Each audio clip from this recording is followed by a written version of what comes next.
Phew, my hair just wants to go all over the place. Oh my gosh.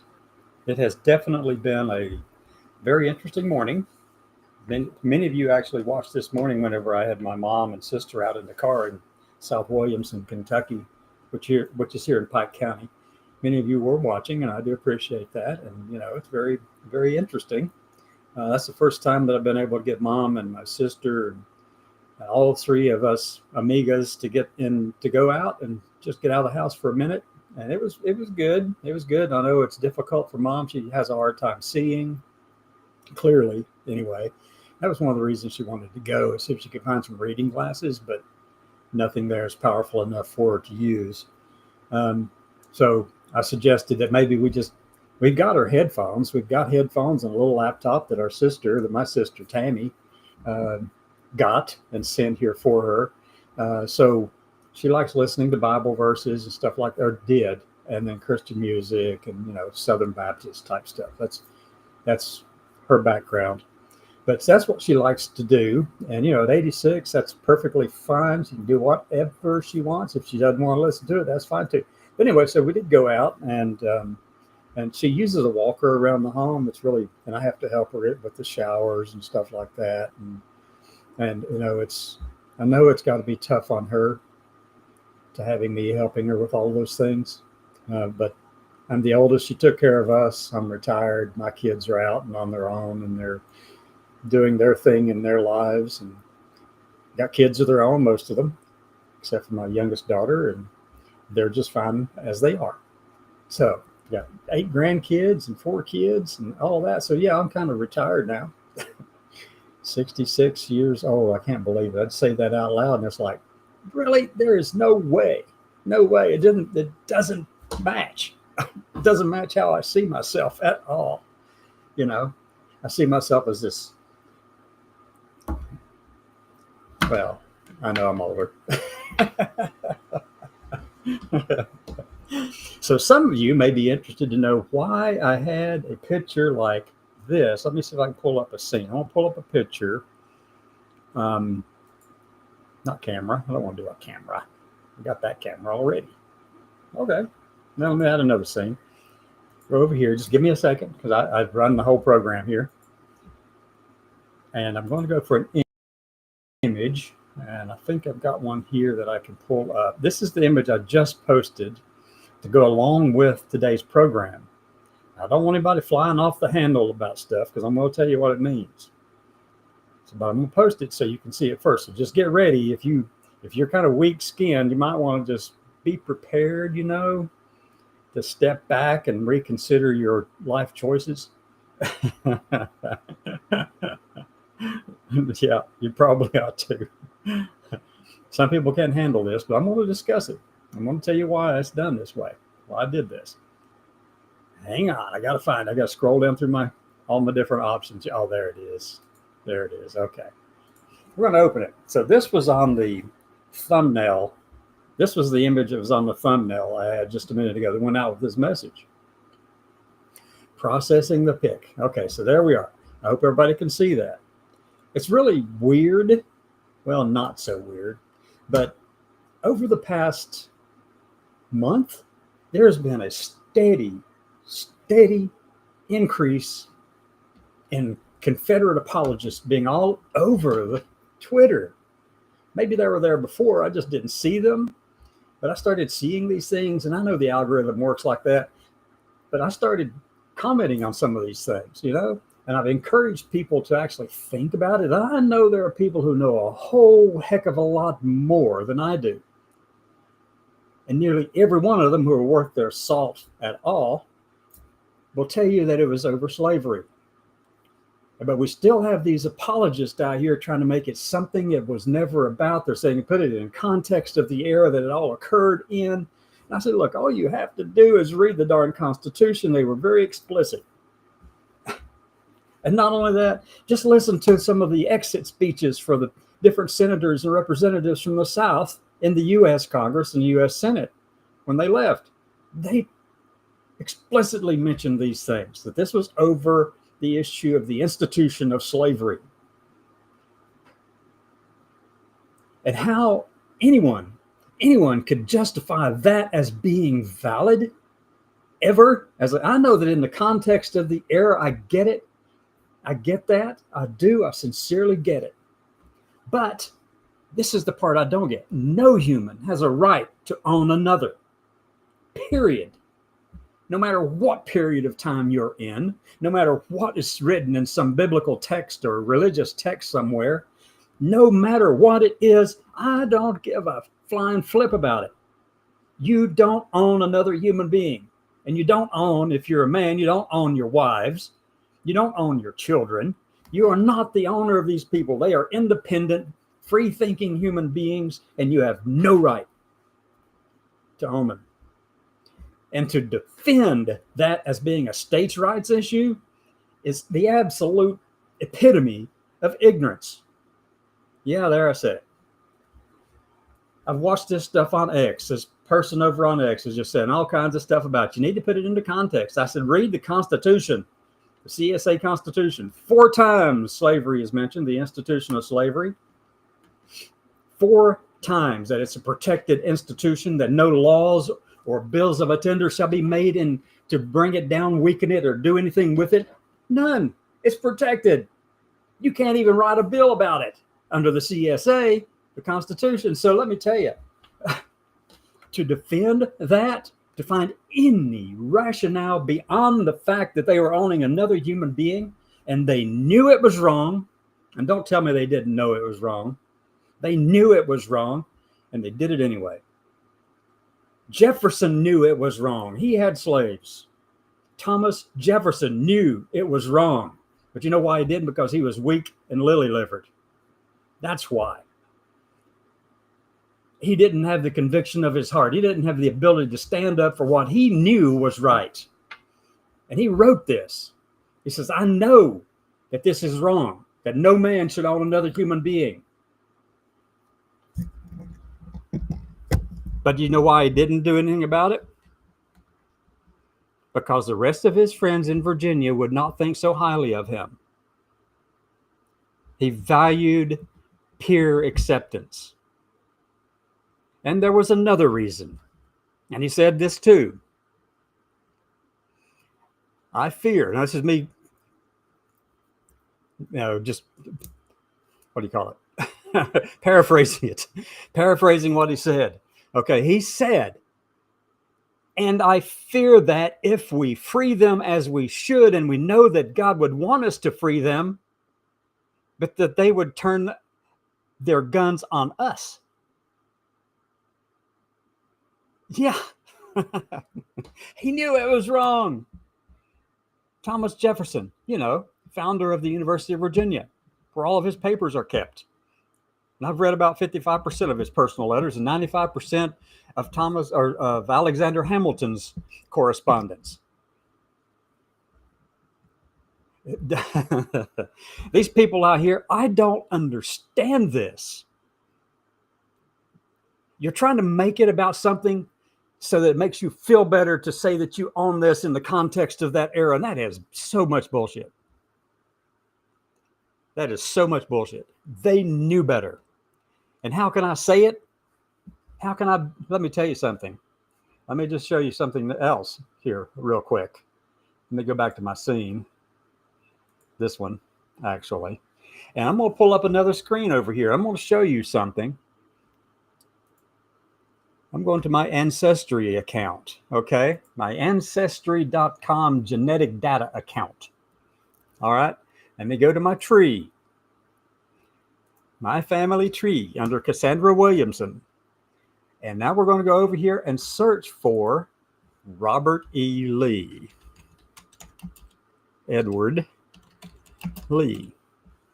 Robert Edward Lee. General.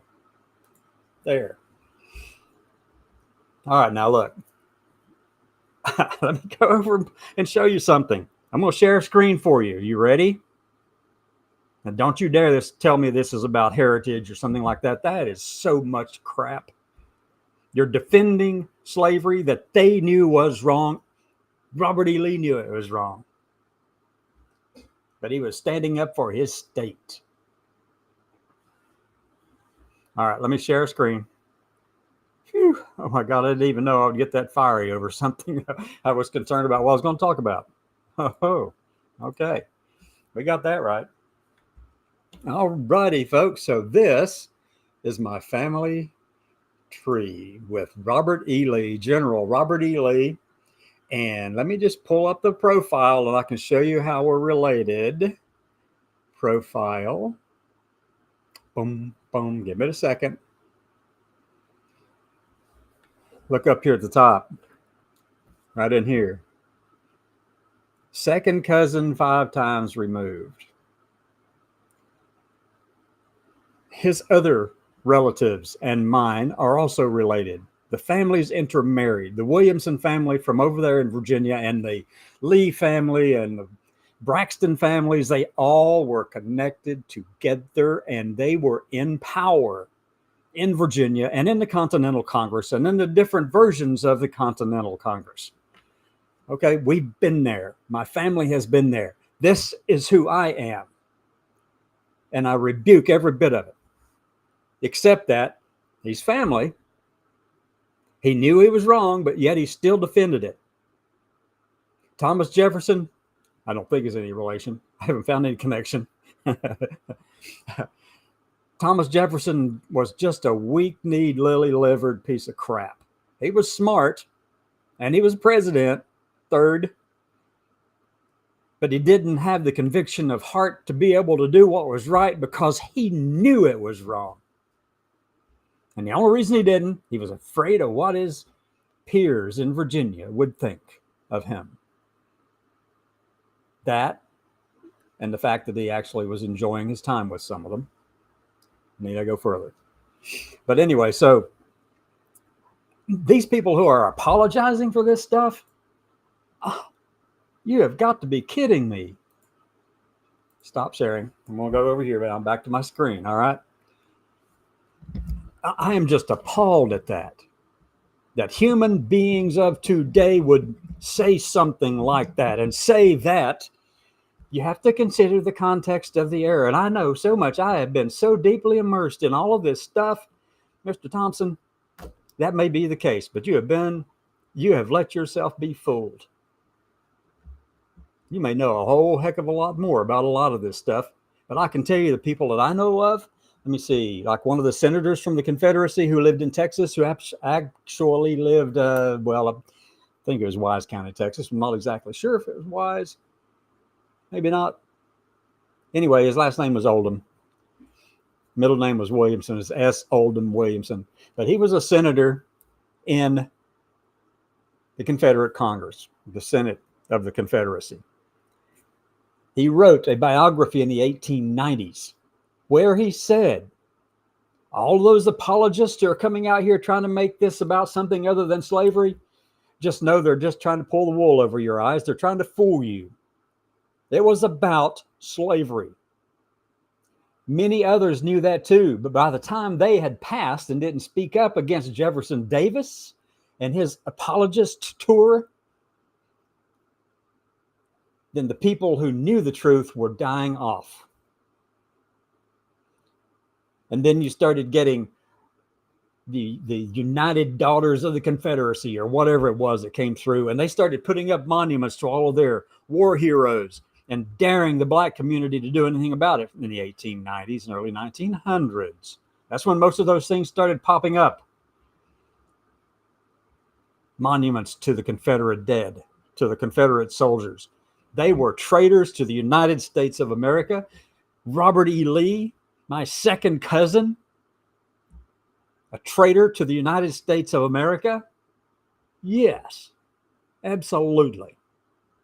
He knew it was wrong. Lee knew it was wrong, but he went back to stand beside his brothers and sisters in Virginia. There must have been a malady of some kind, of lack of power, lack of conviction of your heart, that you actually knew something was wrong, but you still stood up to defend it because the rest of your peers did. Oh, we have a lot of that going on today. Huh.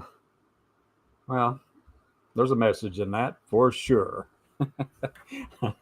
Oh, let me see. Who's over here?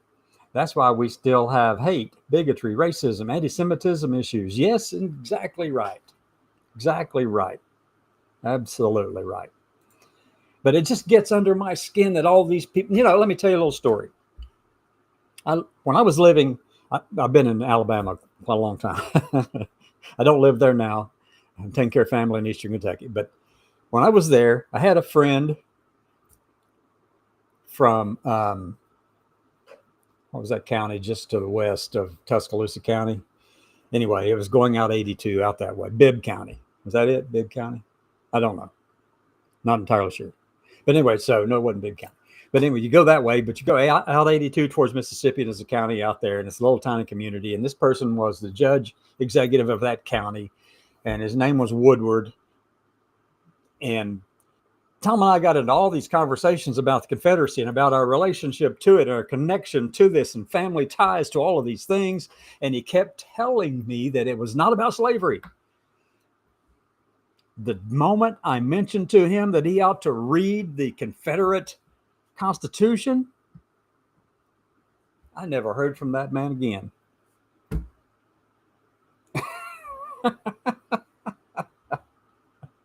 And I was right. There is no defense for what was done then. The people alive then, for the most part, knew it was wrong. The only thing that occurred after the war is that you started getting people really pissed that black people were gaining freedom and power. And that's what arose after that. The KKK, Bedford Forrest, whatever his name is, or Forrest Bedford, or General. This person who actually was the president of the KKK started it. The one who's got the monuments in Memphis, and the park did have. But anyway, I think they took it down. I hope they took it down. But anyway, so all of the animosity that occurred, all of the lack of thinking about what it was all about, occurred after the early apologists started convincing people that, hey, this is all about heritage and the lost cause, and that blacks were better off then. Hell no, they weren't. Slavery is slavery. It's brutal. And to see this stuff showing up, people have the right to think and say what they want, but my God, use your damn head at the very least. Phew. All I can do is shake my head at all this stuff. And then here's another thing. And this all feeds into the same, there's another narrative that's going on over there right now that Matt Walsh is a part of. You know who Matt Walsh is? In his Twitter bio, his x.com bio, he calls himself a theocratic fascist. That's because he is self-aware enough to know that that's exactly who he is. He knows that. He knows it. And he's not afraid to tell you that. He believes that women are for one thing only, and that's making babies. And they owe it to men to do it. That's Matt Walsh. It blows my mind that there are so many people over there who agree with this kind of crap. You don't own another human being. It's the same thinking that came out of the Confederacy with the slavery issue. I own these people. They got to do what I want them to do. And the women make babies, cook the food, make the babies, and cook the food and make more babies. I just don't understand people who want to go down that path. Where have you had your head stuck? I know. I could tell you. Yeah. And I didn't even think I was going to talk about this topic like that. Theocratic fascism is nothing more than communism. It's nothing more than Shia theocracy. It's the same stuff wrapped up in a different religious package. Slavery from the Confederacy on, from the Confederate period, and prior to that, owning another human being, that, I don't care if it's written in the Bible or not. You need to take that damn thing and throw it in the garbage and burn it. And if it's in the Quran, you need to do the same darn thing. And I've read the Quran, but I just don't remember that particular verse. I've read the Bible so many times I can't even. Yeah, I don't know how many times I've read it. Quran a couple of times. But I can tell you that if they say that slavery is fine in any way, that you should take care of your slaves and treat them with dignity and respect, it's not the dignity and respect part that pisses me off and should piss you off. It's the part that says if you have another human being, you do not own another human being ever, period. You don't own the women. You don't own the kids. You're their caretaker for them for this period of time if they want you to. I'm going to tell you, a lot of women are getting really pissed about all of that. Really pissed because they see how it correlates from one to the other. The same kind of thinking just wraps up in all of this stuff and ties it all together. And I've talked for 21 minutes and I had no idea. Phew. I'm starting to sound like Mark Levin. I get started and then wound up. And I said, I don't want to sound like Mark Levin. There's so much more I would love to talk about right now. So much more. I'll just give you an introduction. Somebody have to remind me. I hope I can talk about it later. Let me write myself a note on a sticky note. This evening, I want to talk about X, Y, X, X. And I'll just give you a little hint. I know my genes. They're blue.